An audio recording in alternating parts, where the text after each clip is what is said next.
여기 이제 마지막 27절 말씀 때문에 초대교회 그리스도인들이 많이 이제 헷갈렸던 거예요. 제자들은 이제 예수님이 이렇게 말씀하셨으니까 우리가 죽기 전에 예수님 재림하시겠지라고 기다리다가 계속 안 오시니까 그때부터 이제 당황하기도 하고 또 이제 그때부터 신약 성경을 기록하게 되는 그런 계기가 되는 겁니다.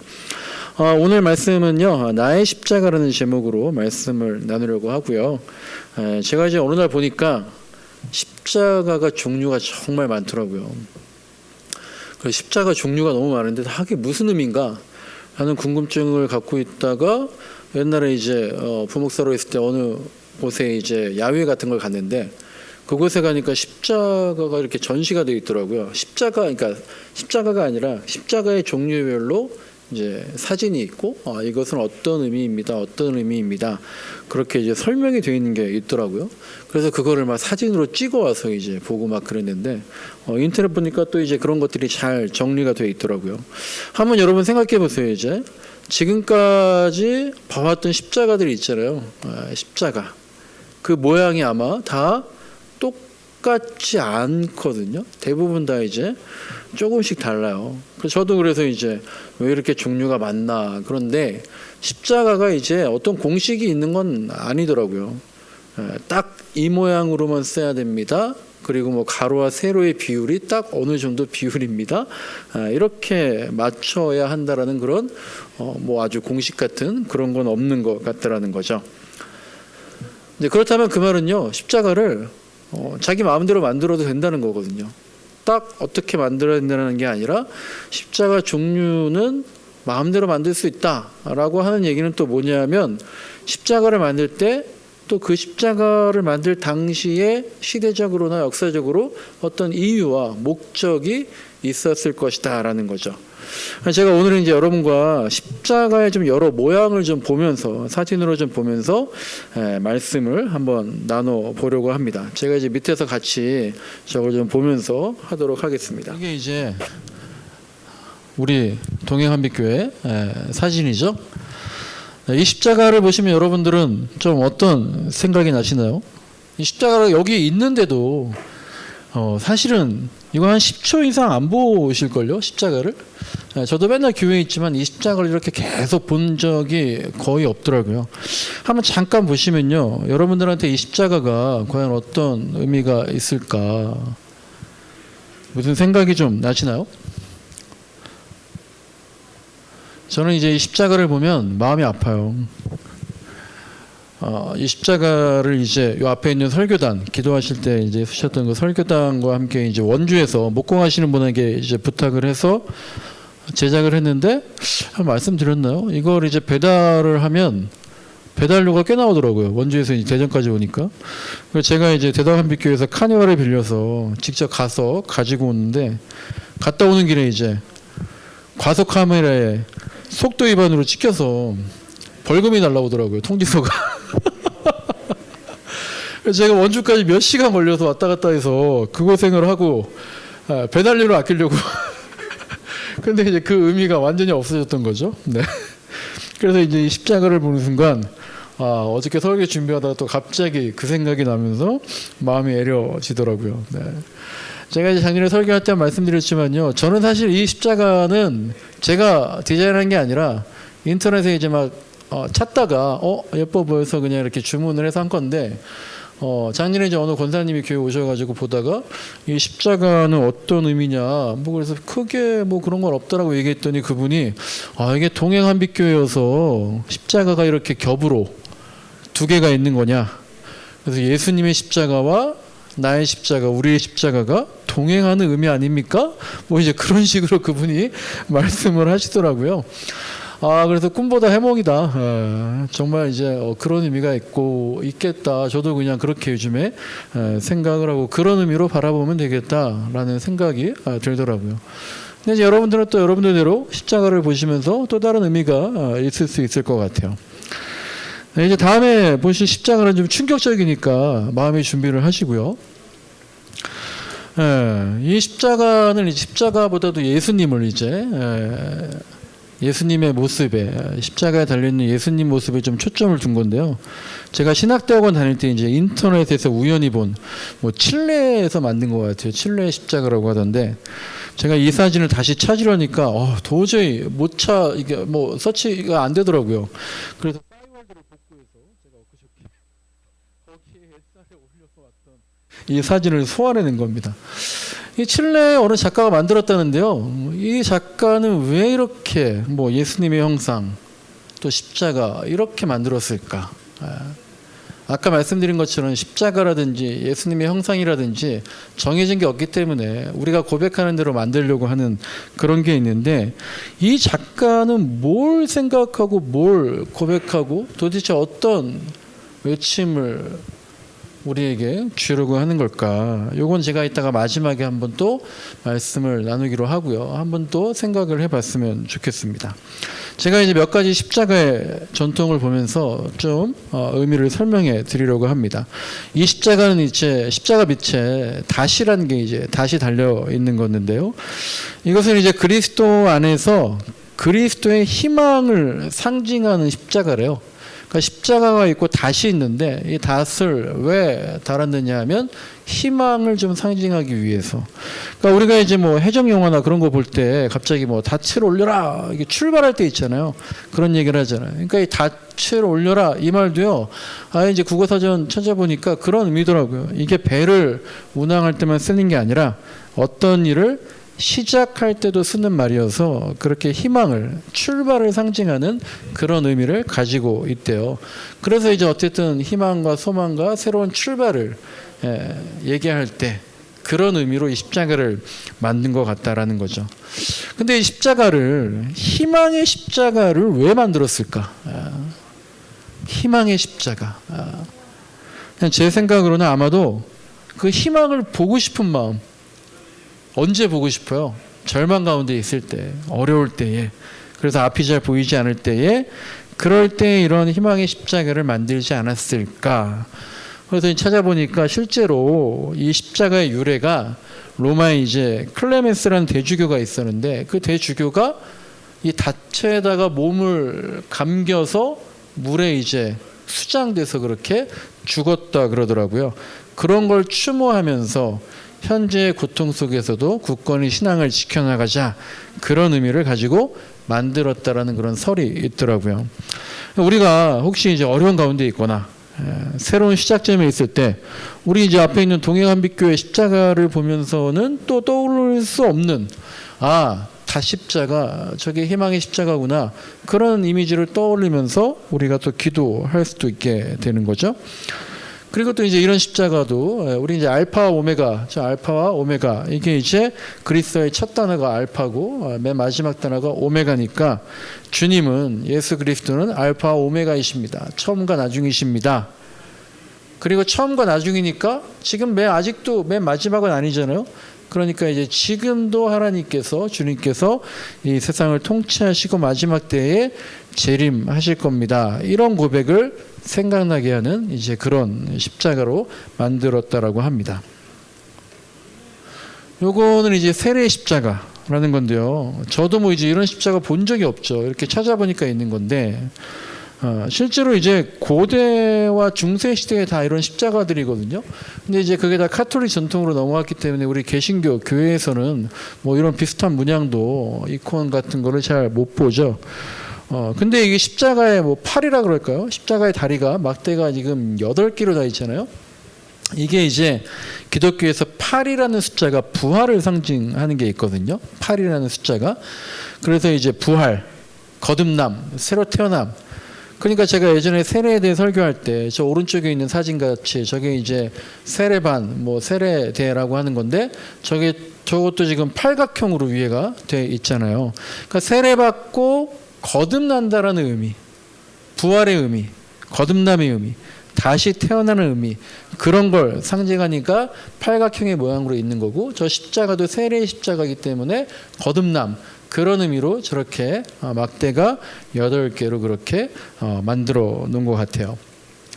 자, 이거는 갈바리아 십자가라는 건데요. 왜 갈바리아 십자가일까? 그러니까 이제 갈바리아라는 말이 우리가 흔히 이제 말하는 골고다. 골고다의 라틴어가 갈바리아라는 거래요. 그래서 예수님께서 골고다 언덕에서 십자가 처형을 당하셨잖아요. 그래서 그 골고다 언덕을 저렇게 세 개의 계단으로, 저게 골고다 언덕, 갈바리아 언덕이라는 거죠.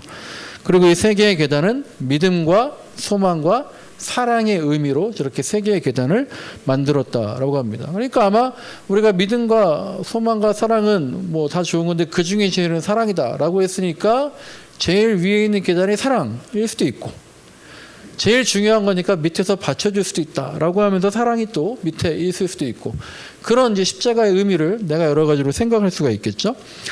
참고로 말씀드리면 이제 갈바리아의 영어식 그 음역 표현이 바로 갈보리예요. 갈바리 혹은 캘버리, 뭐 그렇게 갈바리, 캘버리 그렇게 얘기를 하고요. 그걸 이제 우리막 음역으로 하면 그게 이제 갈보리가 된 거예요. 그래서 갈보리 산 위에 십자가, 그 찬양, 그러니까 갈바리아, 갈보리, 뭐 골고다 다 같은 곳이고, 그래서 이제 여기 그 갈보리 언덕을 기념하면서 생각하면서 갈바리아 십자, 그렇게 십자가를 만들었다라는 얘기가 있더라고요. 자, 이것은 동방 십자가인데요. 아주 낯설어 보이진 않지만 그렇다고 해도 우리한테는 굉장히 생소한 십자가 모양이죠. 이 십자가는 이제 동방의 러시아 정교회에서 주로 쓰는 십자가라고 하는데요. 근데 여기도 이제 십자가의 가로막대가 세 개가 있어요. 이게 뭔가? 맨 위에 것은 이제 죄명이 담겨 있는 죄패, 제목이 담겨 있는 명패예요. 이따가 또 이제 거기에 대해서 설명을 드릴 거고, 가운데 두 번째 거가 우리가 일반적으로 보는 십자가의 가로막대 바이고요. 맨 밑에 있는 건 뭘까요? 그것도 휘어져 있어요. 이거는 이제 십자가 처형 나갔을 때 예수님이 발 받침, 발이 받쳐 있었던. 근데 이제 왜 휘어 있느냐? 뭐 이게 설이 몇 가지가 있던데, 어떤 사람은 예수님의 발이 약간 짝짝이었다. 발 길이가. 뭐 그런 얘기도 있더라고요. 근데 이제 십자가 할 때 한 발만 또 이렇게 받쳐 있고 한 발은 좀 구부러져 있고 막 그렇잖아요, 무릎이. 그래서 뭐 그런 건지. 근데 이제 어떤 제일 뭐 그냥 뭐 저걸 만드는 설은 제일 유력한 거는 예수님이 돌아가실 때에 뭐 천둥 번개 치고 막 이제 지진까지 나섰다. 그러면서 저 바가 휘었다. 뭐 그렇게 얘기를 하던데요. 근데 이제 저는 이제 그러니까 이제 그런 것들은 만든 사람들의 어떤 생각들이고, 저는 이제 설교하면서 생각하면서 보니까 그런 생각이 들더라고요. 굳이 이제 의미를 좀 무슨 의미가 있을까 생각하다 보니까 예수님이 밟고 계셨던 이 받침 막대기가 이 세상을 의미하는 것이 아닐까라는 생각이 들어요. 그러니까 우리가 이제 발을 딛고 있다 그러잖아. 이 세상에 발을 딛고 있다라는 거. 근데 이 세상이 좀 평평하지 않더라. 평탄하지 않더라. 좀 더 이제 휘어져 있더라. 우리가 이제 요즘 젊은이들은 이 세상이 기울어진 운동장이라 그러잖아요. 그런데 그런 세상을 예수님이 직접 밟고 계셨다라는 것은 예수님이 이 세상을 극복하셨다. 도망가지 않으셨다. 또 그리고 예수님도 그런 기울어진 세상을 딛고 걸어가셨던 것처럼 우리도 그렇게 이 세상에서 역경을 딛고 일어서 나가야 되지 않을까, 그런 의미를 제가 십자가를 보면서 좀 생각을 해보게 되었습니다. 이 십자가는 좀 딱 봐도 되게 뭐가 강해 보이고 전투적인 느낌이 들죠. 그래서 뭐 전투 태세를 갖춘 십자가, 뭐 십자군의 뭐 오겹 십자가 그러는데, 요새와 성곽을 느끼게 해주는. 그러니까 이제 교회가 늘 세상과 전쟁 중에 있다, 세상과 전투 중에 있다, 거기서 승리하기를 기원하는. 그래서 이제 진짜로 십자가를 보다 보면 뭔가 좀 힘이 느껴지는 것 같은 그런 생각이 들더라고요. 그래서 이게 뭐 전쟁이나 뭐 십자군이다, 약간 부정적일 수도 있지만, 만약에 우리가 정말 힘이 필요할 때 이 십자가의 근원을 알고 이런 십자가의 이미지를 생각하면서 하나님 저에게도, 주님 저에게도 이겨낼 수 있는 힘을 달라고 뭐 그렇게 기도하는 것도 틀린 거 아니다라는 생각이 듭니다. 이제 이렇게 가로와 세로가 똑같은 길이의 십자가도 가끔 보신 적이 있을 거고요. 이거는 이제 우리가 개신교에서 쓰는 가장 고전적인 그런 십자가인 거죠. 그리고 이제 이게 아까 말씀드렸던 십자가 윗부분에 죄명 쓰여 있는 죄패라고 하는 거기에 이제 우리가 가끔 봤던 INRI라는 이런 명패가 걸린 십자가인데 이제 화면에서 보시는 것처럼 이게 라틴어의 영문 표기에서 그 첫 글자를 적어 놓은 겁니다. 그래서 I가 예수님, 그리고 N이 나사렛, 그리고 R이 왕을 얘기하는 거고요. I는 유대인을 얘기하는 거라 그래서 나사렛 예수 유대인의 왕이다. 그러니까 뭐 도마동의 뭐 이다룬 대한민국의 왕, 그런 거예요. 그러니까 이게 저기 이제 십자가에 되게 예쁘게 INRI라고 저렇게 예쁘게 만들어 놓은 거지만 이게 죄명을 적어 놓은 죄패예요. 그러니까 나사렛 예수라는 죄수가 제가 자기가 유대인의 왕이란다. 그런 반역죄를 저질렀다. 로마에 대항하는 황제에 대항하는 반역죄를 저질러서 나사렛 예수 유대인의 왕 그렇게 하라는 게 되게 비꼬는 의미를 담아 놓고 있는 그런 얘기죠. 그래서 이제 이 죄명이 그러니까 예수님이 십자가형을 당했던 이유가 요것 때문에 그래요. 그러니까 당시 십자가형을 받는 사람들은 아주 그냥 극악무도한 흉악범이라든지 아니면 로마 황제에 대항하는 반역죄라든지 그런 사람들이 십자가형에 처해졌다 그러거든요. 그러니까 예수님이 종교적으로는 신성모독으로 내가 하나님의 아들이라고 했으니까 대제사장이나 바리새인들은 신성모독으로 고발을 한 것이고, 근데 로마의 이제 황제는 총독은 신성모독이 자기랑 관계 없잖아요. 근데 이제 보니까 예수가 자기가 유대인의 왕이래더라. 로마에서 임명한 것도 아닌데, 그러니까 이제 반역죄로 그렇게 처치를 했기 때문에 십자가형에 그러니까 당하게 됐다라는 거죠. 그래서 여기 이제 마태복음과 마가복음에는 이렇게 유대인의 왕이다라고 하는 명패가 써 있었다라고만 돼 있었는데, 요한복음에 보니까 요한복음에는 대제사장들 바리새인들이 무슨 유대인의 왕이냐 거기다가 빌라도한테 그러더라고요. 자칭 유대인의 왕이라고 써달라. 그렇게 이제 하면서 빌라도랑 실랑이를 벌이는 그런 장면들이 또 추가로 돼서 기록이 되어 있습니다. 그리고 이제 이게 이제 보면은 이제 개신교 오른쪽 게 이제 우리 개신교 교회에서 쓰는 십자가고, 그리고 이제 왼쪽 게 카톨릭에서 주로 쓰는 십자가 모양인데, 사실 우리가 개신교 교회에서는 십자가의 이런 이콘이라는 뭐 상징이라는 게 아이콘이라는 게 거의 없죠. 근데 가톨릭 성당에서 쓰는 십자가는 이게 많이 붙어 있다 그러더라고요. 그리고 지금 화면에서 보는 것처럼 가톨릭에서 쓰는 십자가에는 저렇게 예수님이 거의 많이 달려 있죠. 그래서 근데 개신교회는 저게 없는 이유가 뭐 이제 종교개혁하면서 종교개혁자들이 우상을 자꾸 이제 성상이라든지 뭐 명화라든지 그림이라든지 뭐 그런 거 다, 음악도 마찬가지로 다 우상화될 수 있으니까 다 없애버렸기 때문에 예수님의 모습도 없앴다 그런 얘기도 있지만, 가톨릭에서는 저 십자가 달린 예수님, 고통당하시는 예수님을 보면서 정말 우리도 그 예수님의 고난 너무 감사하는 그런 것들을 묵상하게끔 하자라고 하면서 예수님을 항상 저렇게 달아놓는 의미가 있고, 개신교에서는 고난당하시는 예수님도 중요하지만 이제 십자가에 내려오셔서 부활하시고 승천하셨잖아요. 하늘에 계시다.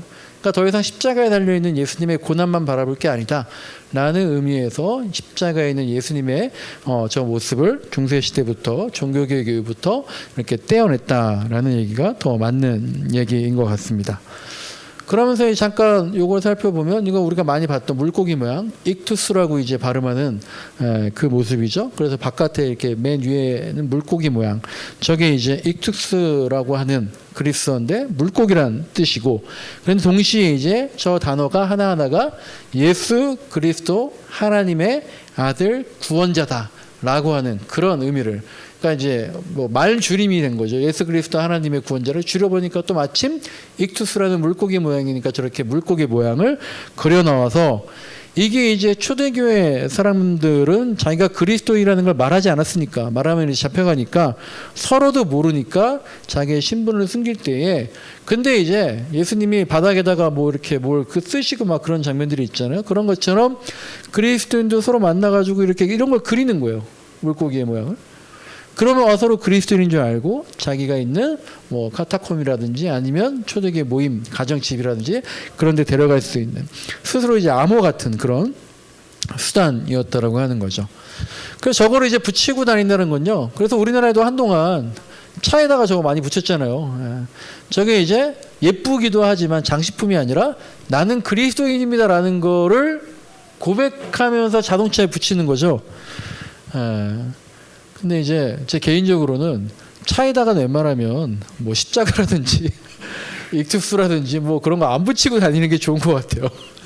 왜냐하면 저처럼 과속하거나 난폭 운전하거나 뭐 신호를 지키지 않거나 양보하지 않으면 사람들이 뒤에서 아유 저 교회 다니는 것도 저 운전하는 것 봐라 막 그러면서 이제 욕먹을 때가 더 많지. 와 그리스도인 운전 정말 양심적으로 잘하네. 이런 일은 거의 이제 없잖아요. 네. 요새는 거의 이제 안 붙이고 이제 다니시죠. 네.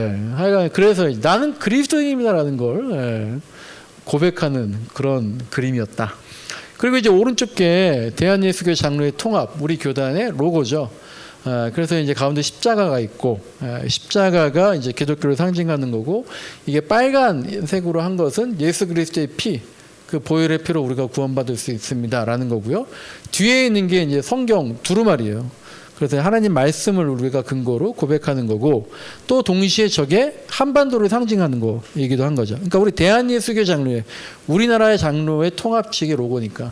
그리고 녹색으로 이제 표현된 것은 어떤 녹색이 뭐 구원이나 소망, 희망 이런 것들을 상징한다고 해서 저런 모양과 색깔, 한반도에 내려진 말씀 위에 선 예수 그리스도 십자가 이런 의미가 있다라고 합니다.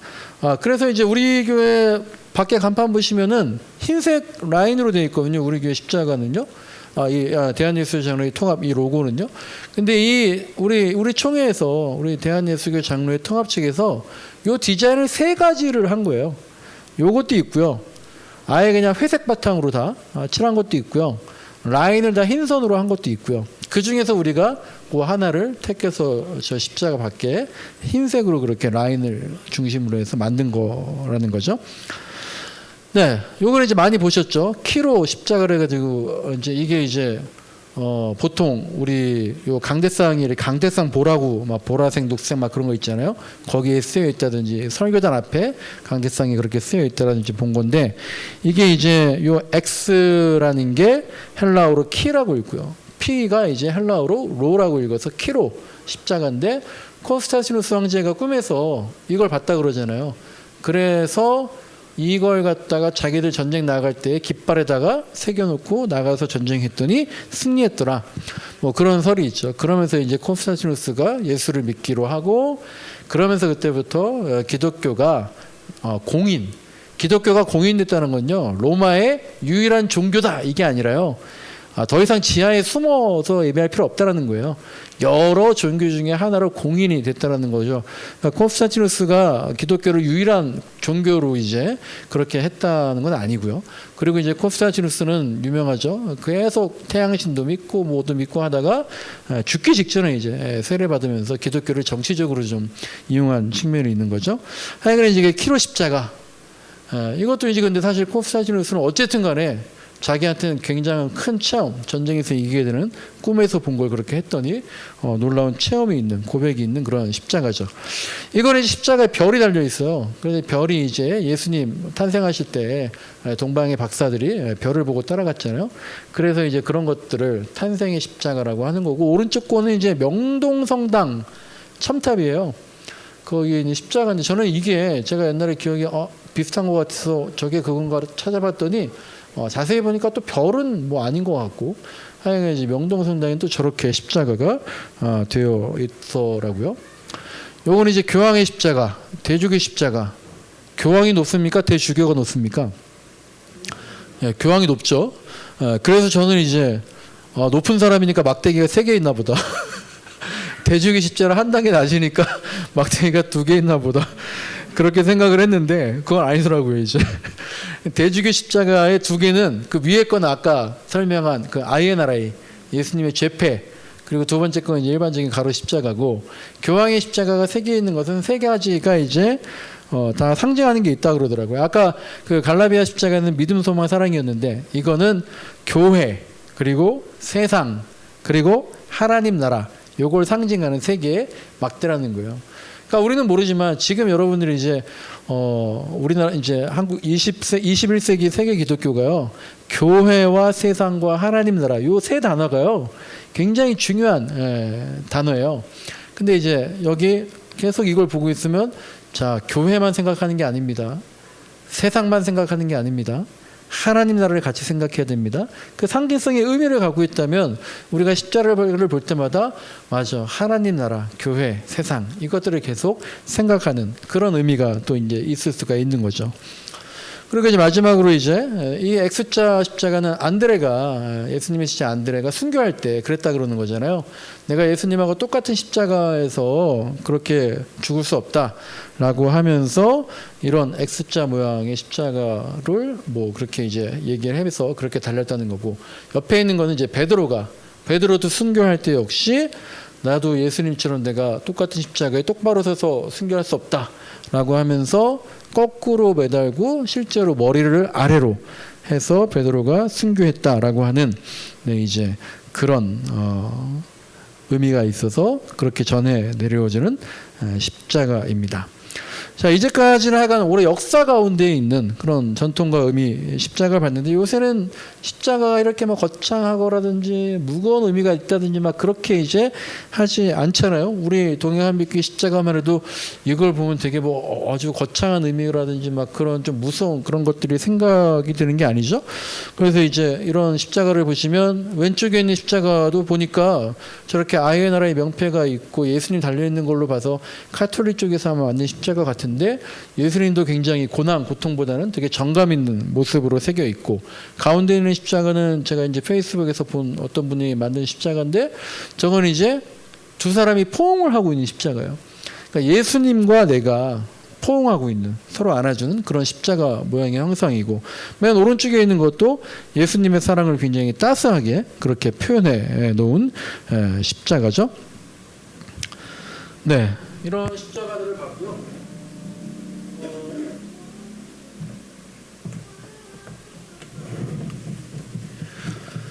네, 이제 갑자기 우리가 처음에 봤던 십자가 위에 정말 이 예수님, 뭐 이게 불경스러울 수도 있고요, 거부감이 있을 수도 있고요. 그런데 너무 일단 충격적이어서 저는 이 작가가 아마 많이 생각하게 되더라고요. 왜 저렇게 만들었을까 굳이. 저는 그냥 그런 생각을 하게 됐어요. 예수님이 절규하시는 걸 표현한 것 같아요. 예수님의 절규. 예수님이 어떤 절규일까? 또 묵상하다 보니까 십자가 너무 고통스럽다, 이런 절규일까? 예수님 그럴 것 같지는 않고, 예수님이 그렇게 하셨을 것 같지 않고, 또 예수님 어제만 해도 나를 지지하던 사람들이 이제 나를 욕하고 조롱하는 어떤 배신감, 모욕감, 그런 것 때문에 절규하셨을까? 그것도 아닐 것 같고요. 십자가에서 그렇게 기도하셨잖아요. 저들이 하는 짓을 알지 못합니다. 용서해 달라고 기도하셨잖아요. 이제 순전히 제 생각인데, 이 십자가가 오늘날 지금 예수님이 이 세상에 오셔서 십자가에 달려 계신다면, 2022년에 예수님이 오셔서 만약에 십자가에 달려 돌아가신다면 이런 모습으로 보고 계시지 않을까. 2000년 전에 내가 그렇게 십자가를 지고 피 흘려 이 세상 구원했는데, 우리가 그러잖아요. 시간이 지나면 좋아질 것 같잖아요. 근데 2000년이라는 시간이 지났는데 그 결과가 이거란 말이냐? 라고 하면서 혹시 절규하시는 모습이 아닐까라는 그런 죄책감 같은 죄송한 마음이 들더라고요. 자, 이제 오늘 설교 제목은요, 나의 십자가입니다. 나의 십자가. 나의 십자가. 십자가가 아까 그렇게 많이 있었지만요, 나의 고백이 담긴, 나에게 의미가 있는 그런 십자가를 만들어보고 간직해보자라고 하는 거죠. 이제 유튜브에 이제 카메라를 송출해 주시면 될 것 같습니다. 그런데 이제 그렇다면요, 나의 십자가, 예수님은 우리한테 어떤 십자가를 바라고 계실까? 이다론 목사야, 동해안 빛교회 어떤 십자가를 지고 가고 있니? 여러분 집사님, 권사님 어떤 십자가를 지고 가기를 원하실까? 누가복음 9장 오늘 말씀 읽었잖아요. 그걸 보면 조금이나마 그 의미를 알 수 있을 것 같은데, 오늘 본문 23절을 보시면 이런 말씀하셨죠. 나를 따라오려는 사람은 자기를 부인하고 날마다 자기 십자가를 지고 나를 따라오너라 라고 말씀하셨어요. 이 말씀에서 예수님은요, 우리의 자기 십자가를 어때야 한다고, 나의 십자가가 어때야 한다고 두 가지로 말씀을 하고 계시는 것 같아요. 첫째는 뭐라는 거예요? 나를 부인하는 십자가여야 된다라는 거죠. 또 하나는 주님을 따라가는 십자가여야 한다라는 거죠. 근데 제가 이제 1대1 성경 공부할 때도 계속 여러분들과 말씀 나눴지만, 나를 부인한다, 자기를 부인한다라는 게 어떤 의미가 있을까요? 제가 이제 이렇게 설명했었어요. 나를 거절하는 것 같다. 나를 거절해라. 나를 부인해라. 나를 거절해라. 나. 그 나는 어떻게 생겨났습니까? 그 자아, 지금 여러분들의 나, 자기, 자아, 그걸 거절하고 부인하라는 거거든요. 그게 어떻게 생겨났어요? 여러분들이 아무리 특출나거나 아무리 훌륭해도요, 여러분의 대부분은 부모님의 유전자를 타고났다라는 걸 부정할 수 없을 거예요. 부모님의 성향이 지금의 나의 성향에 많이 영향을 끼치는 거죠. 또 지금의 나는 선생님한테 배운 나의 모습이 많이 있어요. 또 지금의 나는 친구들의 영향, 선후배들의 영향, 직장 동료나 이웃들의 영향을 받은 나, 자아가 많이 있어요. 학교의 영향, 한국이란 땅에서 형성된 자아, 그런 나, 그런 자기가 많이 있다라는 거예요. 그것들을 다 부인하라는 거예요. 그런 자아의 목소리를 거절하고 벗어버리고 하나님이 주신 자아를 회복하라는 겁니다. 거절하라고 부인하라고 그래서 이 세상 걸 다 부정해버리는 게 아니라요, 하나님의 것으로 다시 덧입으라는 거죠. 지금의 내 자아, 사람이나 관계나 어떤 환경에 형성된 내 자아에다가 예수 그리스도의 보혈의 피를, 우리를 구원한 그 피를, 우리를 다시 거듭나게 태어나게 하신 그 피를 더 씌우라는 건데, 그게 그렇게 힘드니까 이 누가복음 9장 23절, 자기를 부인하고 따르라는 게 어렵다라는 거죠. 왜냐하면 지금도 내가 이 말씀을 듣고 알게 되었지만 우리가 한 주간 동안 이 말씀 묵상 안 하거든요.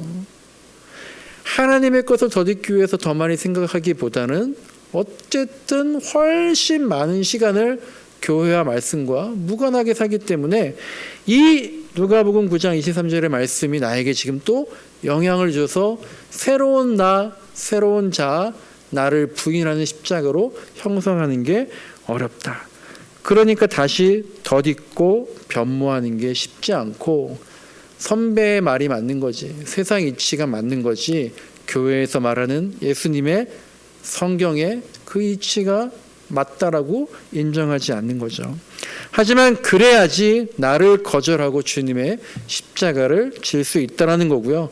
그래야 내 자아의 목소리가 아니라 성경에 있는 주님의 가치관, 목소리를 들을 수 있다는 거고, 그래서 그 십자가를 우리가 그냥 바라보는 게 아니라 그 십자가를 내가 붙들고 지고 따라 나서야 한다. 이게 이제 누가복음 9장에서 예수님이 하신 말씀이고요. 우리가 이런 십자가를 만들어 가야겠다는 거죠. 제가 이제 아침에 이 십자가 설교를 이제 마무리하고 뭔가 좀 하려고 이렇게 딴 거 오늘 뭐 해놔야겠다라고 일찍 와서 뭐가 있는데, 십자가가 자기를 부인하는 게 이런 것 같아요. 제가 이제 이렇게 있는데 아침에 요 앞에 지금 요 항아리 꽃 보이시나요? 여기 있던 꽃은 없어졌구나. 그리고 이제 최근에 또 막 계속 오시는 이 동네 할머님이 한 분이 계시는데, 제가 이제 새벽에 일어나니까 새벽 1시 몇 분에 전화가 와 있더라고요. 그래서 뭔가 모르는 전화인데 누군가. 근데 6시인가 또 전화가 왔는데 바로 끊겨가지고 전화하니까 안 받아요. 그래서 이제 문자로 이제 안녕하세요 무슨 일이신가요라고 보냈더니 그분이 이제 한 8시인가 그때 오시더라고요. 그래서 이제 막 이 꽃이 다 길에서 이제 따오시고 여기 조화가 한두 개 있어요. 이건 또 어디서 왔냐 그러니까 이분 뭐 지나다가 뭐 이렇게 화환 같은 거 있잖아요. 거기서 빼왔다 그러고 사과나무 또 꺾어오고 감 주워 오시고 근데 이제 그분이 나중에 항아리 뚜껑을 가져다 주시겠다고 이제 막 그런 분인데 제가 뭔가 좀 하려고 하는데 이분이 오셔가지고 한 1시간을 주일 아침에 그냥 다른 교회 권사님이신데 뭐 거기서도 이제 약간 이제 힘들고 막 이제 그런 게 있으셔. 1시간 동안 갑자기 자기 앞집에 백씨 얘기하고 뭐 자기 또 누구 얘기하고 막 계속 얘기하시는 거야. 우선 제가 평일날 오시라고 또 얘기하겠다고 제가 지금 뭐 할 게 있어서 뭐 얘기해도 하나도 지금 안 들린다고 가시라고 몇 번 오셔가지고 제가 이제 그래서 알겠다고 또 주섬 하시더니 또 주섬 하다가 10분 얘기하고 그러면서 제가 그 생각이 들더라고요. 저도 나의 십자가를 지금 여러분들한테 하나님의 것으로 예수님의 것으로 덧입으라 그랬잖아요. 그러면서도 내가 계획하는 십자가가 있는 거예요. 제가 아침에 그 1시간 2시간 동안 뭔가 하려고 했던 계획한 나의 십자가가 있는 거예요. 십자가는 그 십자가마저 그러니까 나의 십자가마저 예수님이 조각해 주시는 거구나. 그러니까 예수님이 만들어주시는 십자가를 내가 짊어지고 간다는 거구나. 바자회도 그런 것 같아요. 바자회가 우리가 갑자기 저렇게 뭐 좀 무료 나눔 하려다가 바자회가 되고 뭐 이제 그렇게 있는데 뭐 우리가 뭐 하려는 것보다도 하면서 사람들 만나면 그 사람의 말을 듣는 거, 사람들의 말을 듣는 거, 그게 목회구나. 그게 우리 동해 한빛교회가 이 도마동에서 지어야 될 십자가인 거구나. 그런 생각이 들더라고요. 나의 십자가마저 주님이 조각해 주시는 것이다. 네, 말씀을 마치는데요. 마지막으로 그렇다면 바울은 십자가를 어떻게 말했는가? 그런 걸 우리 나눠드리는 말씀 보면서 고린도전서와 갈라디아서의 말씀 보고 말씀을 마치려고 합니다. 고린도서 1장 18절부터 25절까지를 교독할 텐데요. 바울은 또 이렇게 십자가를 얘기하는 겁니다. 제가 먼저 읽겠습니다. 십자가의 말씀이 멸망할 자들에게는 어리석은 것이지만 구원을 받는 사람인 우리에게는 하나님의 능력입니다.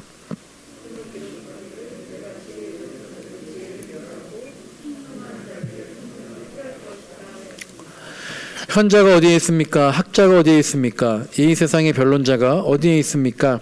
하나님께서는 이 세상의 지혜를 어리석게 하신 것이 아닙니까?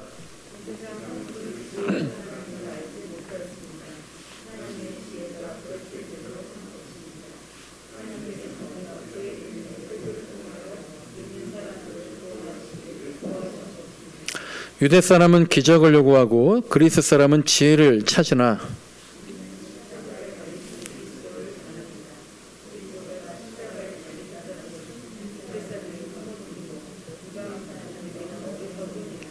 그러나 부르심을 받은 사람에게는 유대 사람에게나 그리스 사람에게나 이 그리스도는 하나님의 능력이요 하나님의 지혜입니다. 하나님의 어리석음이 사람의 지혜보다 더 지혜롭고 하나님의 악함이 사람의 강함보다 더 강합니다. 아멘. 이번엔 갈라디아서 6장 14절 말씀을 같이 읽겠습니다. 그런데 내게는 우리 주 예수 그리스도의 십자가밖에는 자랑할 것이 아무것도 없습니다. 그리스도로 말미암아 내 쪽에서 보면 세상이 죽었고 세상 쪽에서 보면 내가 죽었습니다. 아멘. 바울이 말한 십자가의 고백이 또 나의 고백이 되기를 정말 간절히 소망합니다. 그래서 우리가 바울의 십자가가 아니라 또 다른 사람들이 만들어 놓은 십자가가 아니라 정말 나를 부인하고 나를 거절하고 만든 그 예수님의 십자가, 나의 고백과 소망이 있는 십자가를 또 만들어서 보고만 있는 게 아니라 그걸 내가 붙잡고 짊어지고 가는 저와 여러분의 신앙생활이 되기를 간절히 소망합니다. 우리 같이